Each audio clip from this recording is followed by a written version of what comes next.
Hey, what's up, guys? Today I'm here to show you a quick trick you can use for quadratic equations where the b term is a even number. You can actually get the x term from using a simplified formula as seen on the right.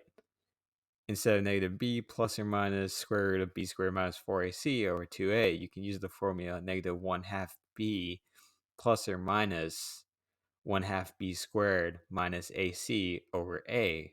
Now I'll show you guys that these equations yield the same value. Let's get started.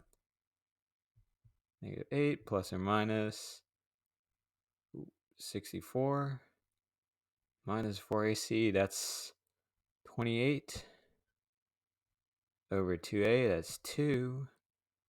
So then equals, so then 64 minus 28, that's 36. So negative 8 plus or minus 6 over 2 will yield the answer choices negative 1 and negative 7.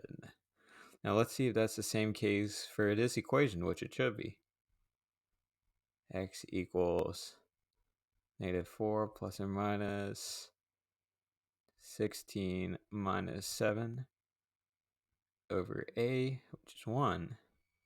So the numbers work out a little better. Negative 4 plus or minus square 9. So then negative 1, negative 7.